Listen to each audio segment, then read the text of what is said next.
Joseph है और मैं रोमानिया में रहता हूँ। यहाँ पर मैं अलग अलग जगह पर घूमता ही रहता हूँ क्योंकि मेरा काम ही ऐसा है। ये बात लगभग 1 साल पुरानी है जब मैं एक छोटी सी शहर में गया हुआ था। ये इलाका ट्रांसिल्वेनिया का था और यहाँ पर मुझे कई महीने रहना था। मैं यहाँ पर शुरू से ही घर की तलाश कर रहा था, लेकिन मुझे कोई घर नहीं मिल रहा था। पहले 1 हफ्ते तक मैं एक होटल में रहता रहा और तब भी मुझे कोई घर मिल नहीं रहा था और इस तरह से होटल में रहने के कारण मेरा बहुत ज्यादा खर्चा हो रहा था। तो मैं सोच रहा था कि यहाँ पर अगर कोई किराए पर घर मिल जाए तो अच्छा होगा। लेकिन ये कोई बहुत बड़ा शहर नहीं था, बल्कि छोटा शहर था जहाँ पर घर भी बहुत दूर दूर थे। दूर दूर घर होने के कारण यहाँ पर मार्केट भी अच्छी नहीं थी और घर से मार्केट जाने में बहुत ज्यादा समय लगता था। लेकिन मुझे घर तो ढूंढना ही था। मेरा खर्चा बहुत ज्यादा होने लगा था और यही कारण था कि मैं घर को ढूंढने लगा था और आखिरकार कई दिनों की मशक्कत के बाद मुझे एक घर मिल ही गया। ये घर काफी पीछे जाकर था, यानी कि आप कह सकते हैं शहर के बाहर। ये एक 70 साल पुराना घर था, लेकिन यहाँ पर काफी पुराने होने के बावजूद भी घर अंदर से बिल्कुल मॉडर्न होते हैं। ये घर भी कुछ ऐसा ही था। ये पुराने पत्थरों से बना घर था, लेकिन अंदर से वुडन इंटीरियर लगा हुआ था और इसे आप एक मॉडर्न घर कह सकते हैं। अंदर से ये पूरी तरह से साफ सुथरा घर था और मुझे यही तो चाहिए था।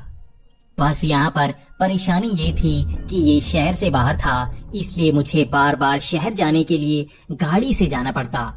लेकिन मैंने यहाँ पर गाड़ी भी खरीद ली थी क्योंकि यहाँ पर गाड़ी काफी सस्ती मिल रही थी और मैं सेकंड हैंड एक छोटी सी कार घर ले आया था। अब मेरा काम आसान हो गया था क्योंकि होटल का खर्चा भी बच रहा था और ये घर भी मुझे बहुत ज्यादा सस्ता मिल गया था। मुझे नहीं पता कि इन इलाकों में इतने सस्ते घर कैसे मिल जाते हैं, लेकिन मुझे बहुत ही कम रेट में घर मिल गया था और मैं यही सोच रहा था कि अगर ये घर अच्छा लगा तो मैं इसे खरीद भी सकता हूँ। यहाँ पर सच में घरों के दाम बहुत ज्यादा कम हैं। ऐसा क्यों है मुझे नहीं पता, लेकिन घर तो खरीदा जा सकता है। कभी कभी जब बाद में मैं यहाँ आया करूँगा तो इसी घर में रुका करूँगा। यही तो मैंने सोचा हुआ था, इसीलिए मैं इस घर को खरीदना भी चाहता था। लेकिन ये वक्त शायद 1 से 2 साल के बाद का होगा। अब तो मुझे यहाँ पर रहना था। मैं अब यही रूटीन बना रहा था कि मैं सुबह को काम पर जाता और शाम को घर आ जाता। ये घर मुझे किराए पर मिला था और मुझे बताया गया था कि यहाँ पर एक और आदमी रहने वाला है। वो भी शहर में कोई काम करता है और यहीं पर रहता है। पहले 2 से 3 दिन तक मुझे वो आदमी नहीं मिला और मैं यही सोचा करता था कि आखिर वो यहाँ कहाँ रहता है और वो घर आता क्यों नहीं। मैंने कई बार मकान मालिक से पूछने की कोशिश की, लेकिन उसने मुझे कुछ नहीं बताया। 3 से 4 दिन बाद वो आदमी मुझे मिल ही गया। उसका नाम माइकल था और वो मेरे साथ ही इसी घर में रहने वाला था। पहले मैंने उससे पूछने की कोशिश की कि वो काम क्या करता है और उसने बताया वो एक सिक्योरिटी गार्ड है और वो जगह बहुत ही अच्छी है। वहाँ पर उसे काम भी नहीं करना पड़ता और वो पूरा दिन सोता ही रहता है। इसीलिए रात को यहाँ आकर वो दिन के वक्त जागता था। मैंने इस बात को खास नोटिस किया था कि वो रात के वक्त जागता ही रहता है या किताबें पढ़ता रहता है। मैं तो दिन के वक्त काम किया करता था, इसलिए रात को मुझे काफी नींद आती, लेकिन वो पूरी रात लगभग जागता ही रहता। मैं कई बार उससे बातें करने की कोशिश करता, क्योंकि कई बार ऐसा भी होता है कि काम पर बहुत ज्यादा स्ट्रेस होता है और मैं घर पर आकर किसी से बात करना चाहता था और वो बहुत ही अच्छे तरीके से बात करता था। वो बहुत ही पढ़ा लिखा इंसान लगता था और उसके पास हर चीज का जैसे सलूशन था। उसका कहना था कि वो यहीं पर पला बड़ा है, लेकिन उसके परिवार वालों की सारी जमीन किसी ने जब्त कर ली थी, इसलिए अब उसके पास पैसे नहीं हैं और वो इसी जगह किराए के मकान पर रहता है। मैं उससे ज्यादा पूछना नहीं चाहता था, क्योंकि कई बार किसी को इस बात का दुख लगता है, तो मैं बस उसके साथ रहना चाहता था और उसकी मदद लेना चाहता था। ये घर भी बहुत अच्छा था और मेरा साथी भी बहुत ही अच्छा। लेकिन एक परेशानी की बात थी। ये घर था तो बहुत ही अच्छा, लेकिन रात के वक्त कुछ ऐसा लगता जैसे ये अलग हो। यहाँ पर छत से खुरचने की आवाजें आती, यहाँ पर दीवारों पर चलने की आवाजें आती। धीरे धीरे ये बढ़ता जा रहा था और वो भी काफी परेशान होने लगा था और मैं भी काफी ज्यादा परेशान। ये कुछ ऐसा था जैसे घर के बाहर कोई ना कोई चलता ही रहता। ये कोई जानवर भी हो सकता है और कोई इंसान भी। हम दोनों ये जानने की तो कोशिश कर रहे थे, लेकिन हम इस जंगल में, इस घर के बाहर रात के वक्त निकलना नहीं चाहते थे। बाहर कोई भी जानवर हो सकता है जो हम पर हमला कर सकता है। हम ज्यादातर खिड़कियों के द्वारा ही बाहर देखने की कोशिश करते, लेकिन बाहर हमें कोई नजर नहीं आता। अब ये धीरे धीरे हर रोज का काम होने लगा था और अब मैं भी रात के वक्त नहीं सोता। काम पर मुझे बहुत ज्यादा नींद आती रहती, लेकिन मैं रात के वक्त सो नहीं सकता था। इसलिए अब मैं काम पर छिपते छिपाते कभी ना कभी 1 घंटे के लिए झपकी लेने की कोशिश करता। रात के वक्त जब मैं घर में आता तो ये आवाजें हम दोनों को इतना परेशान करती कि बहुत ही परेशानी के बाद भी मैं सो नहीं पाता। मुझे पता था वो आदमी काम पर सो जाता है, लेकिन मुझे तो नींद की जरूरत है। मैं अपने काम पर इतना ज्यादा सो नहीं सकता था क्योंकि मेरा काम कोई सिक्योरिटी गार्ड का नहीं था। मेरा काम उससे काफी मुश्किल था। यही कारण था कि काम पर मैं सोता और काफी गालियां खाता, लेकिन मैं घर पर सो नहीं पाता था। ये हालात और भी बदतर से बदतर होते जा रहे थे। ये हालात ऐसे थे जैसे कोई बाहर से हमें देख रहा हो। कभी कभी हमें ऐसा एहसास होता जैसे खिड़कियों पर कोई हो। कभी कभी हमें लाल आंखें नजर आती और हम सहर कर बेड के नीचे छिप जाते। कभी कभी छत से आवाजें आती और ये आवाजें बाहर से नहीं बल्कि अंदर से आती, लेकिन बड़ी ही डरावनी आवाजें, जैसे कोई छत पर चल रहा हो। लेकिन ये सिंगल फ्लोर वाला घर था और छत के अंदर से कोई कैसे चल सकता था। ये आवाज ऐसे थी जैसे कोई छत पर चल रहा हो और नीचे की तरफ से, जैसे उस पर गुरुत्वाकर्षण का कोई असर नहीं होता हो और हम बेड के नीचे ऐसे ही छिपे रहते और डरे सहमे रहते। ये हम दोनों के लिए हर रोज का काम होने लगा था। हमें ऐसा लगता जैसे हमें कोई हर टाइम देखता रहता है। मुझे तो काम पर भी ऐसा ही एहसास होता। कई दिनों तक ऐसा एहसास होने के बाद मैं नया घर ढूंढने लगा था। मैं सोच रहा था कोई ऐसा घर ढूंढूं जहां से मैं बच पाऊं। ये घर खतरे से खाली नहीं था और मेरा साथी भी यही कह रहा था कि कोई अच्छा सा घर ढूंढना होगा जहां पर हम सेफ हों। ये घर बहुत ही खतरनाक है और हम पर कोई ना कोई नजर रख रहा है। शुरू शुरू में तो सिर्फ दीवारों और खिड़कियों पर आवाजें आती, लेकिन धीरे धीरे हालात बदलने लगे थे। हमारे शरीर पर चोट के निशान होते और ये कब पड़ जाते हमें पता ही नहीं चलता। ऐसा लगता जैसे कोई करीब से हमें छूता हो। हम दोनों के शरीर पर अलग अलग जगह पर निशान होते, लेकिन 15 दिनों बाद कुछ ऐसा हुआ जिसने हम दोनों को बहुत ज्यादा डरा दिया। अब यह हुआ कि मेरी पीठ पर एक बहुत बड़ा पंजे का निशान था। ये निशान कब पड़ गया मुझे तो पता ही नहीं चला। बाद में मैंने उसकी पीठ पर देखा तो उस पर भी एक निशान था। ये हम दोनों के लिए बहुत डराने वाली बात थी कि आखिर के बिना छुए हम दोनों पर कौन इस तरह से निशान छोड़ रहा था।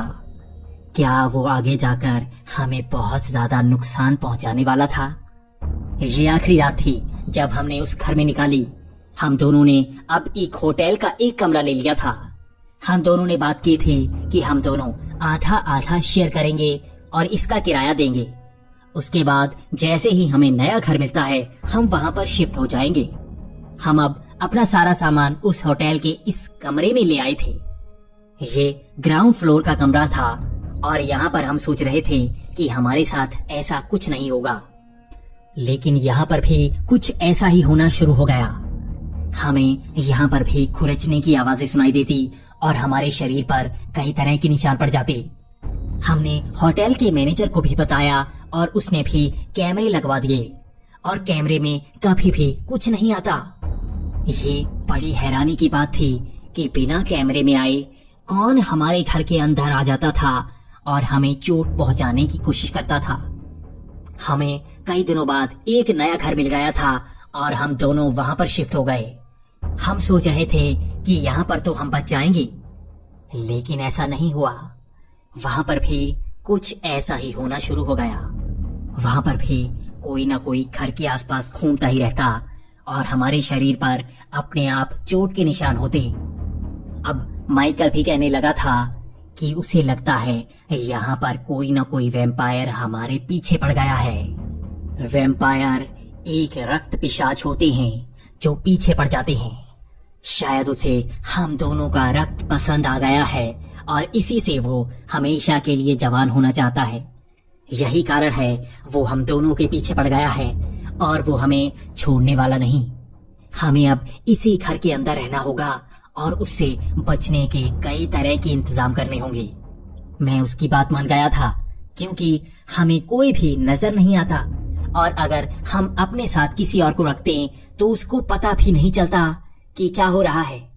उसे तो वो आवाजें सुनाई नहीं देती, लेकिन हम दोनों को वो आवाजें सुनाई देती थी। मैं पुलिस के पास जाना चाहता था, लेकिन माइकल ने बताया कि यहाँ पर इसी तरह के पिशाच रहते हैं। क्या तुमने कभी ट्रांसल्वेनिया का नाम नहीं सुना? ये फेमस है जगह, खास तौर पर पिशाचों के लिए। तुम्हें अपना इंतजाम खुद करना होगा। माइकल ने मुझे बताया था कि हमें घर के अंदर खोदना होगा और वहां पर कई तरह की पेंटिंग्स लगानी होंगी। कई ऐसी टोटके हैं जिनसे पिशाचों को भगाया जा सकता है। पिशाच जमीन के अंदर कमजोर होते जाते हैं। हम जितना जमीन के अंदर जाते जाएंगे वो उतना कमजोर होते जाएंगे और हम एक ऐसा कमरा बनाएंगे जो बहुत ही प्राचीन लगेगा और उसके अंदर पिशाच हमें कोई नुकसान नहीं पहुंचा पाएंगे। कई दिनों तक हम इसी तरह से पिशाचों को परेशान करने के बाद उन्हें अपनी जिंदगी से भगा सकते हैं। अगर हमने ऐसा कुछ नहीं किया तो वो हमेशा के लिए हमसे जुड़ जाएंगे और हमारा इसी तरह से खून चूसते रहेंगे। हमें नहीं पता वो कैसे हमारा खून चूसेंगे, लेकिन हम धीरे धीरे मरते जाएंगे। तो हमें इसी तरह से नीचे जाना होगा और वहां पर रहना होगा। मैं अब उसकी बात मान गया था और उसी के साथ घर में खुदाई कर रहा था। हमें नीचे बेसमेंट बनानी थी जो काफी गहरी होती और वहां पर हमें पुरानी किताबें और पुरानी चीजें रखनी होती। इसी तरह से वो पुराना कमरा बनाने के बाद पिशाच हमारा कुछ नहीं बिगाड़ पाता। और माइकल ने कहा था पिशाच इस जगह पर अपने असली रूप में भी आता है क्योंकि वो पहले ही बहुत कमजोर होता है और कमजोर पिशाच को और ज्यादा कमजोर करने के लिए हमें नीचे जाना होगा, जहां पर अगर वो सामने आ भी गया तो हम उस पर हमला कर सकते हैं। मैं ये बात जानता था कि पिशाच बहुत कमजोर होते हैं, इसलिए वो हमें बेहोश करके या छल करके ही हमारा खून चूसते हैं। आमना सामना करने की उनकी हिम्मत नहीं होती। यही कारण था कि हमें उसके नीचे जाना था और वहां पर पिशाच को नुकसान पहुंचाना था। हमने लगभग 3 से 4 दिन तक खुदाई की और नीचे एक कमरा बना लिया। ये बहुत ही छोटा सा कमरा था और वहां पर माइकल बहुत सारी पुरानी पेंटिंग्स लेकर आया और उन पेंटिंग्स को वहां पर लगा दिया। माइकल ने बहुत सारा खाना वहां पर रख दिया और आसपास हर जगह खाना ही खाना और प्राचीन चीजें पड़ी थी। मैं भी सोच रहा था कि अब हमें अगर कोई नुकसान हुआ तो जरूर ही हम पिशाच को खत्म कर देंगे, क्योंकि वो असली रूप में ही हमारे सामने आएगा। लेकिन इस रात कुछ अजीब होने वाला था। मेरे शरीर पर कोई निशान नहीं पड़ा और मैं यही सोच रहा था कि माइकल का तरीका काम कर गया। लेकिन मैंने एक चीज खास तरह से नोटिस की कि माइकल अब काफी लंबा और तगड़ा लग रहा है। वो थोड़ा सा अजीब लग रहा था और उसकी आंखें थोड़ी अजीब थी। वो बार बार धूप का चश्मा पहनने की कोशिश करता और मैं उसे बार बार कहता कि इस अंधेरे कमरे में तुम्हें चश्मा पहनने की जरूरत क्यों पड़ रही है। वो बार बार बातों को बदलकर मुझे यही कहता कि मेरी आंखें थोड़ी दर्द कर रही हैं। लेकिन अब मेरे मन में शंका होने लगी थी। अब मैं शुरू से सोच रहा था कि कब से मेरे साथ ऐसा होना शुरू हुआ है और मेरे दिमाग में हर बार यही आता कि जब से माइकल मेरे साथ है तब से ही तो मेरे साथ ये सब हो रहा है। मैं इस तरह से जितना ज्यादा सोचता गया, मेरा दिमाग उतना ज्यादा चलता जा रहा था। मैं तो माइकल की हर बात मान रहा था। माइकल ने जैसा कहा था मैंने वैसा किया और हम जमीन के बहुत ज्यादा नीचे आ गए थे। और माइकल तो ये कह रहा था कि इसके भी नीचे हमें एक और कमरा बनाना होगा। हम जितना नीचे जाएंगे उतना ही अच्छा होगा। लेकिन मैं सोच रहा था कि अगर हम बहुत ज्यादा नीचे चले गए और माइकल की भविष्यवाणी या सच्चाई गलत हुई तो मैं वहां से निकलूंगा कैसे। यही बात सोचकर मैंने माइकल का धूप का चश्मा खींचा और मुझे नजर आई माइकल की लाल आंखें। लेकिन मैंने उस चश्मे को ज्यादा नहीं खींचा और मैं हंसने लगा। मैं उससे कहने लगा, अरे तुम डर गए, मैंने तो वैसे ही चश्मा खींचा है। माइकल को बिल्कुल पता नहीं लगा कि मैंने उसकी लाल आंखें देख ली हैं। वो कहीं और देख रहा था और मैं समझ गया था कि माइकल कुछ और नहीं बल्कि रक्त पिशाच है। मुझे बस इस कमरे से बाहर निकलना था और मैंने एक बहाना लगाया। मैंने माइकल को कहा कि मेरे पास भी ऊपर छोटी 2 पेंटिंग्स पड़ी हैं, मैं उसे लेकर आता हूँ। लेकिन माइकल बार बार कह रहा था, तुम्हें ऊपर जाने की जरूरत नहीं, तुम पर पिशाच का साया है, हो सकता है वो तुम पर हमला कर दे। तो मैंने भी माइकल को कहा कि तुम पर भी तो पिशाच का साया है, तुम खतरे में क्यों जाओगे, मैं खुद खतरा लेता हूँ। माइकल मेरी बात नहीं मान रहा था, लेकिन मैंने बातों बातों में अपनी बातें मनवा ही ली थी और मैं घर के ऊपर आ गया था। अब मुझे पता था मुझे घर से बाहर भागना है और मैं जमीन के ऊपर हूँ, क्योंकि माइकल ने जो भी बताया होगा उल्टा ही बताया होगा। जरूर ही पिशाच जमीन के अंदर कमजोर नहीं बल्कि ताकतवर होते होंगे। यही कारण था वो मुझे जमीन के और नीचे ले जाता जा रहा था। मैं वहां से भागा और सीधा पुलिस स्टेशन चला गया। माइकल घर के अंदर से मुझे आवाजें लगा रहा था, लेकिन मैं भागता जा रहा था। मैं जैसे ही पुलिस स्टेशन पहुंचा, मैंने वहां पर सब कुछ बता दिया और सारे पुलिस वाले बहुत हैरान थे। वो जानते थे कि मेरे साथ क्या हुआ है। उन्होंने मेरे शरीर का पूरा चेकअप किया और मुझे बताया कि ये जगह बदनाम है इन्हीं चीजों के लिए।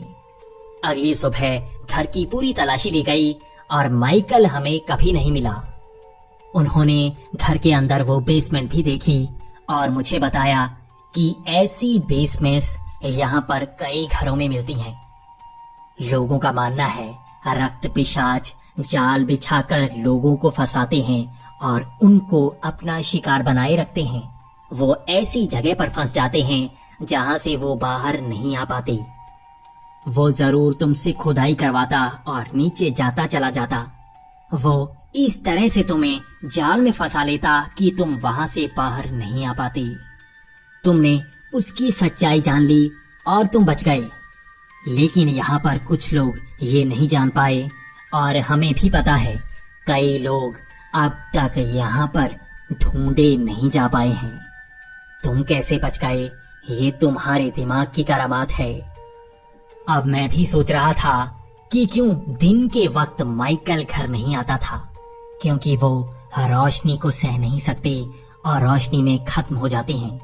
सूरज की रोशनी उनके शरीर को चीर देती है। यही कारण था कि वो उसी घर से रात के वक्त निकलता था। उसके बाद माइकल मुझे कभी नजर नहीं आया और मैंने भी ट्रांसल्वेनिया को छोड़ दिया। मैं अब खुशी खुशी मिनीसोटा में रहता हूँ और हमेशा ही ट्रांसल्वेनिया की उन कहानियों को पढ़ता रहता हूँ। मैं जानने की कोशिश करता हूँ कि माइकल आखिर था क्या और वो कैसे अपना शिकार बनाते हैं।